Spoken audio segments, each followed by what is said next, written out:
everybody. Randy Patterson here with Boomerocity. Thanks for joining. You know, I always like turning you on to somebody you may not have heard of before, and usually it comes in the blues area, but occasionally other genres as well. And the band I hope you listen to this interview with is the front man, actually, and namesake of the band Venrez. Lead singer is Ven, V-E-N. And when I was turned on to the band a few weeks ago, I fell in love with them immediately. What rockers these guys are, man. I mean, they kick some major butt. And you know what? They've toured with some big names. One of my favorites is Alice Cooper. They've also toured with another favorite of mine, Slash. And they're getting ready to embark on a short tour with another big band from the 90s called Buck Cherry. You remember them. And so it just was a natural for me to be able to want to talk to Ven, and the opportunity presented itself. So we get to talk about their new EP called Purgatory Awaits. You see the album cover behind me.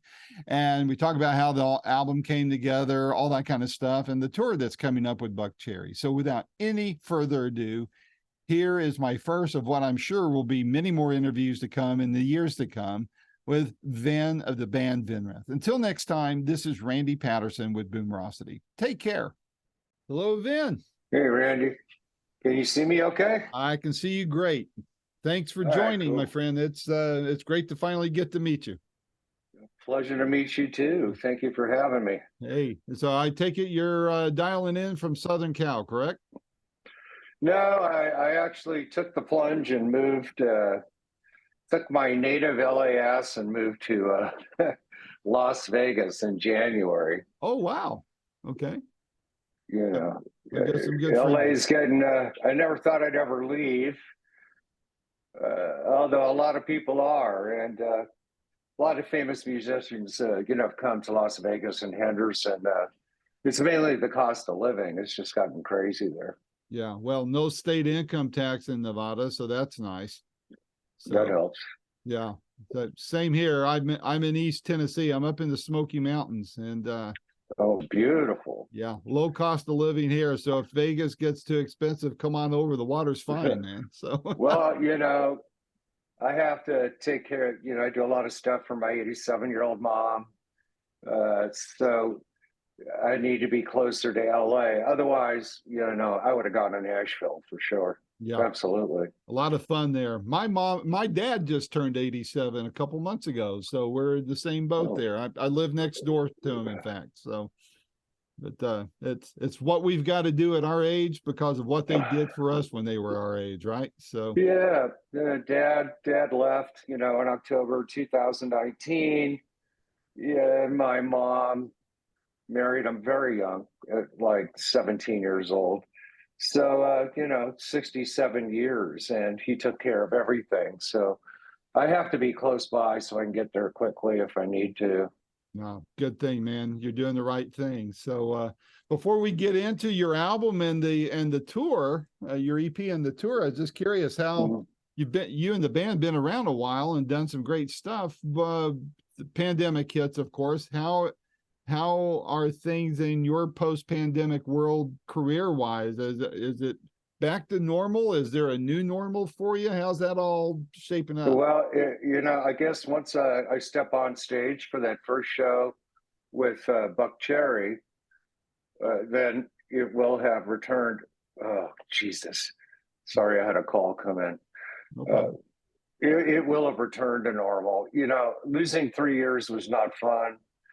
Our last tour was the last quarter of 2019. We went out with LA Guns, and we've pretty much been in Europe between 2014 and 2019.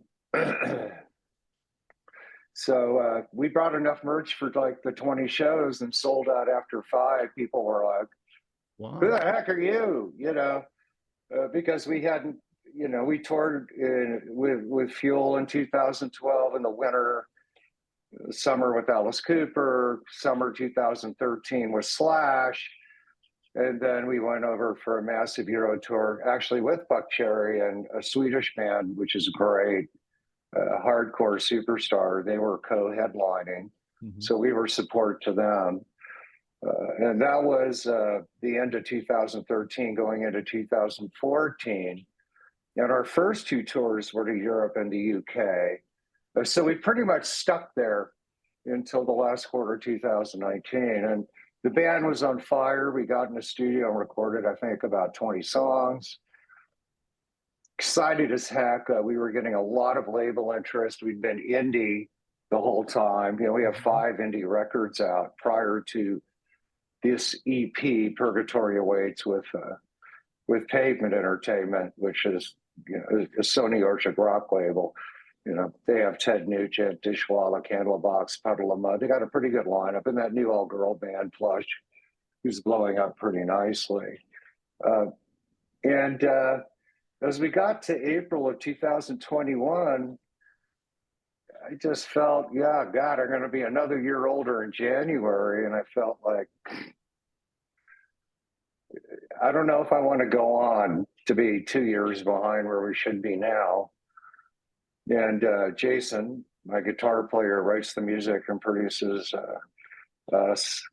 I write the lyrics. You know, we have studios at both our homes, but I do all my vocals at my place. He came over and I put vocals on a track, and he played around with it. And when I went upstairs, when he was bouncing it to listen to it, you know, he's got his computer studio on one side of the room, and the other room is my regular office. And I was thinking about telling him maybe it's time to hang it up. And while I was thinking about it, I checked my email, and there was a record contract from Pavement. So I thought, yeah, you know, the powers that be were like, it's not over, it's just beginning. Because really, it doesn't matter how long you've been out there and what you've done independently. You know, once you get a real record deal, it actually all begins then. Yeah, yeah.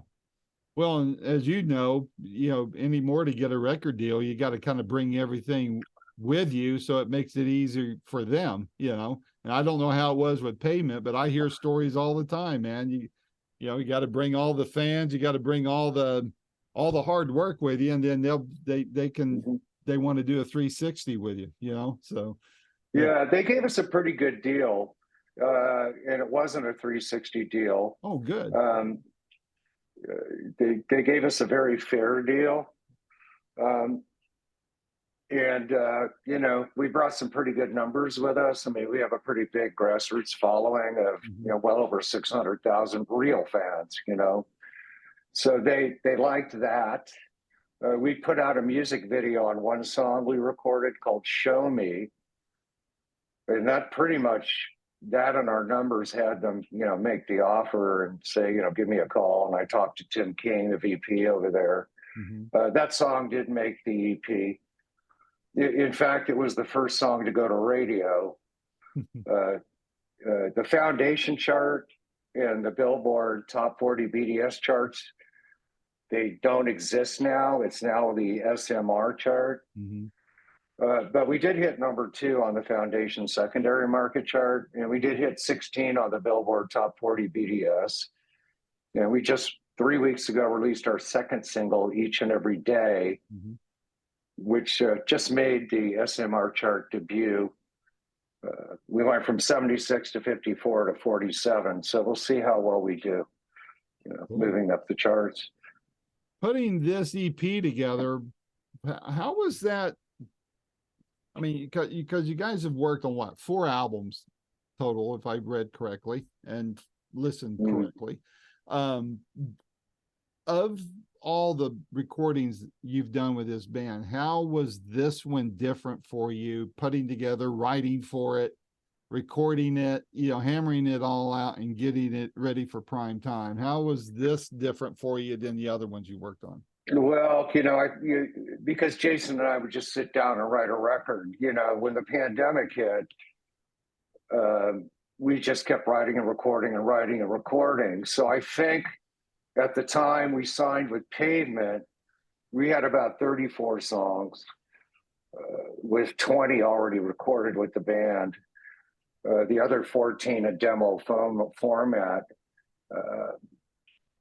if you subtract the 6 songs on the EP, right now between March of 2020 and January of this year, we're sitting on 64 demos. So we have a lot of material to pick through. Pavement wanted to start with an EP, so it was more of sending them, 20 songs to pick through, which was very, completely different than what our process was prior as indie artists. Yeah. So they pretty much picked what they wanted. Cool. What's the of the EP, which song would you point people to? Because hopefully I'm introducing you to a whole lot more, many more new fans or potential new fans than you have right now. So I can add to that 600,000 mark there for you. Well, it's kind of, there's some interesting stories there. 2 of the 6 songs they picked were already recorded with my drummer, Victor Singer. And at that time, France, he lives in France, and they wouldn't let any of their citizens leave the country. All the studios were closed, so he couldn't record remotely. And Stephen Perkins, from Jane's Addiction's a friend, and I gave him a call, and I'm like, they won't let my drummer over. We just got signed. I got to hire a drummer to do 4 tracks, and thought I'd call you first. And he's like, absolutely, man, I'm down. So like on Each and Every Day, which is on the radio now, he changed the intro. Malcolm Springer, the phenomenal producer and engineer out of Nashville, you may be familiar with him. I think he's worked with so many bands and huge hits, a lot with Matchbox 20. He mixed it. And I think having Perkins come on and record those, not that he's a better drummer than Victor, they're just different. Victor's a great drummer. He's really young too. He was only 25 when I hired him. I think he's about to turn 29 in December. It just gave it a different feel. I think, my favorite song on the album is actually the ballad, Gin Fizz. I love the melody. I wrote the song about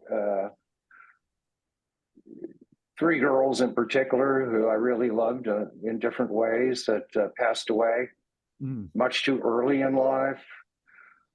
And about, my struggles in my late teens and my 20s, living week to week. And it was just kind of a combination of all of that. But if you want to get down and dirty, I think Show Me, Evil Words, and Each and Every Day are just a tie for my favorite harder rock songs on the record. A lot of other people have favorites. If I had to pick one, it'd be Gin Fizz. I think just mainly because of, what I wrote it about. Yeah. It is good from the stream I heard on it. Tell me about this tour. I mean, you and the band have really, the touring you've done and the names you've toured with. As a kid, I was a huge Alice Cooper fan. I grew up in Phoenix, so to me, he's he's me guy. too. Yeah. So I got to interview him 2 or 3 times. So that was like a big personal thrill for me. But touring with these guys and now with Buck Cherry, wow. I'm going to ask a very juvenile, first year interviewer type question. I admit to it, but what's it like for you to be able to, you're touring with these guys and you're looking up on the stage after you guys have played your part, you're seeing an Alice Cooper, you're seeing Buck Cherry on the stage, all these different ones. Right. Do you ever lose the bruises from pinching yourself, I guess is the question.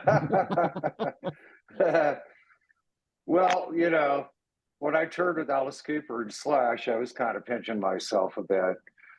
Before the Alice Cooper tour, about 2 weeks before the first show, I just started feeling petrified because every band that had opened for him for about 3 years had been crucified by the press. So I'm thinking, I can't pass it up. But maybe it's going to make my career, maybe it's going to break my career. And, you know, we were very fortunate. We got great reviews. I became very good friends with the guitar player, super talented guy, Tommy Henricks. Oh, okay. Henriksen, who's also in the Hollywood Vampires. Yep. He does pretty much all the mixing for both Alice and the Vampire. I was listening to Vampire stuff 3 years before anybody even knew the band existed, just going over to Tommy's place in San Fernando Valley in LA and having him play me some of the stuff. Yeah, you know, I started later in life and to have toured with two guys in the Rock and Roll Hall of Fame it's kind of, you know, it's definitely an honor. The funny thing is, you know, when I get on stage, I'm there to make new fans, and the time we're out there on stage, I don't even really think about who I'm on tour with. You know, I just go out there and deliver the absolute best set I possibly can every single show. And this new lineup I have that's been together for about 4.5 years now, they do the same thing. And, you know, these kids were playing, as I got a new bass player, Gabe Masca and Victor, 25 and 26 when they joined the band, you know, 28 and 30 now. And they were playing songs recorded by other guys, you know, which is kind of difficult. Then we'd done some smaller regional tours because I kind of wanted to get them ready. And it was time to do a bigger tour. The LA Guns tour was a bigger tour. And wow, first show on, they just made those songs their own.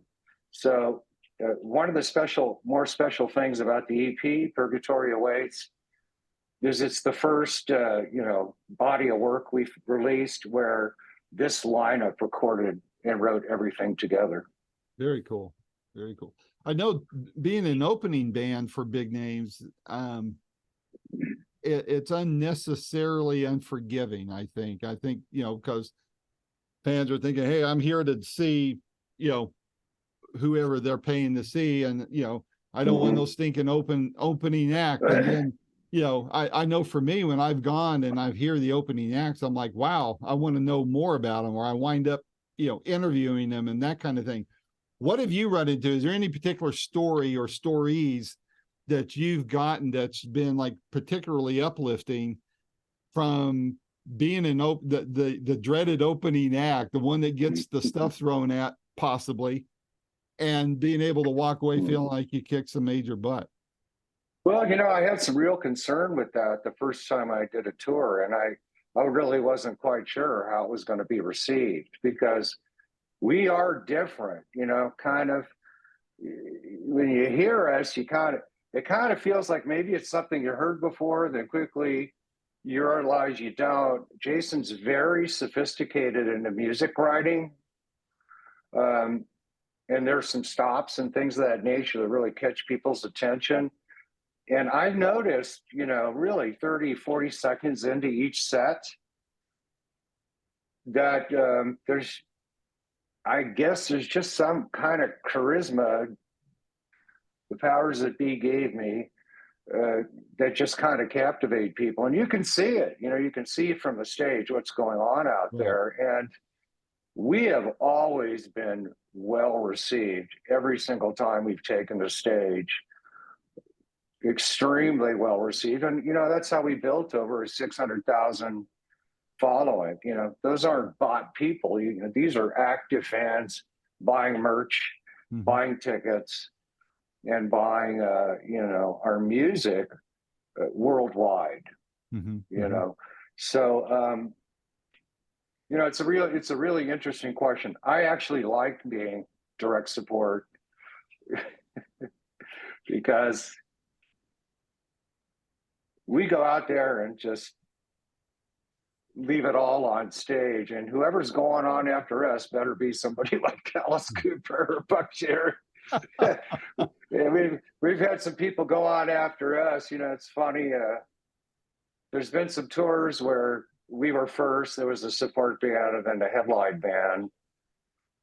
And when you're in that type of situation, you know, everybody's loving each other backstage. So after the first show, when you're the first of three, and you go backstage, one of two things happens.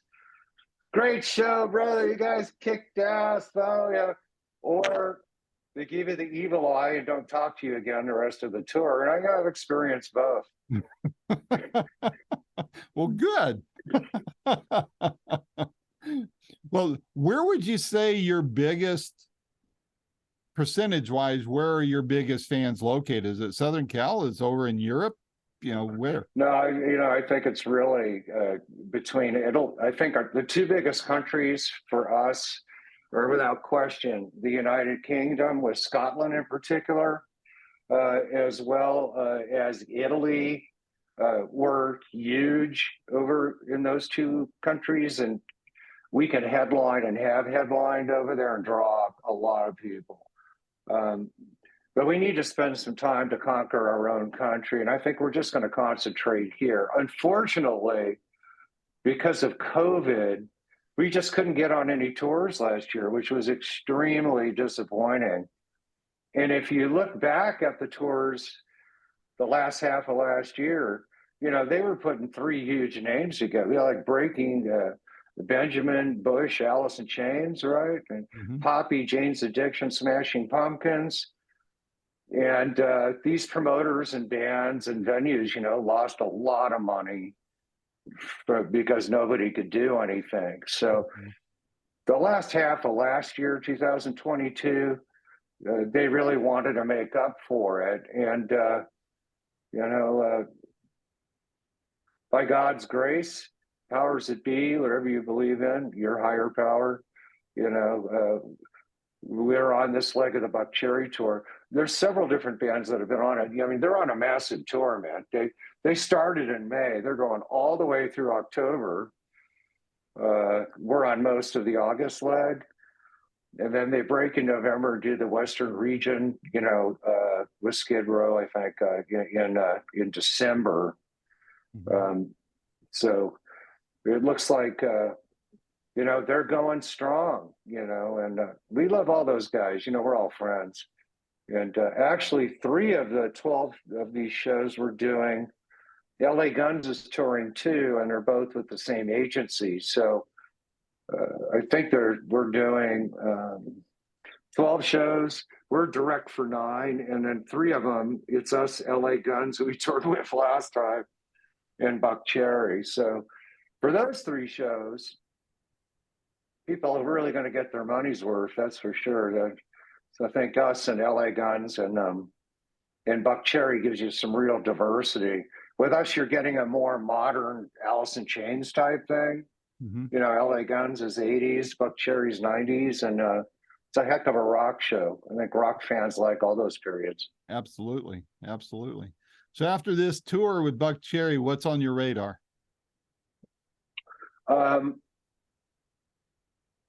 Well, we have the option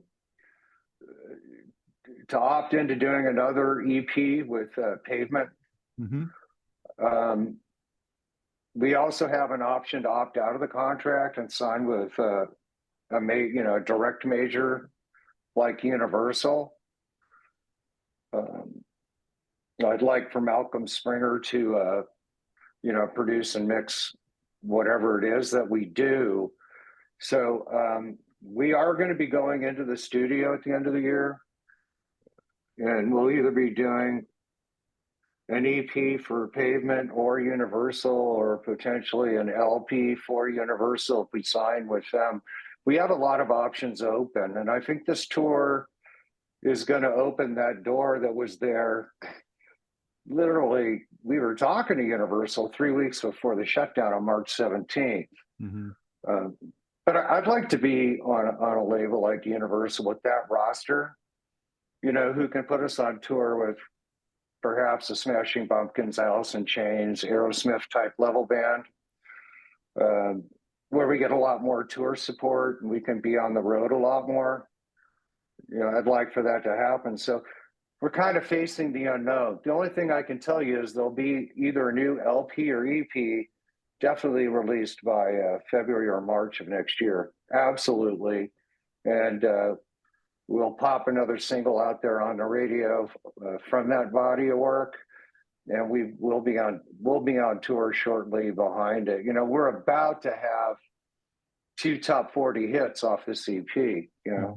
Like I said, Show Me hit #2 on the Foundations chart, which doesn't exist anymore. That was the secondary market chart at the time. And number 16 on the Billboard top 40 BDS.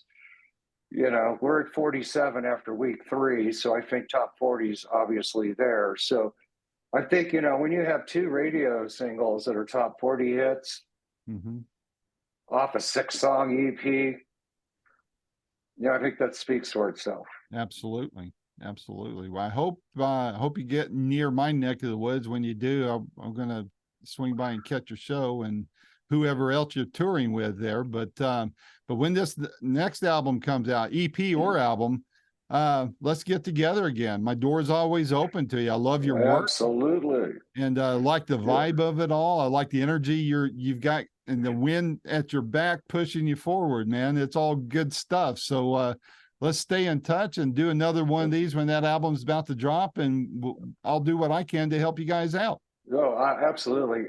There were 12 of the best songs we had. I didn't even send them on purpose.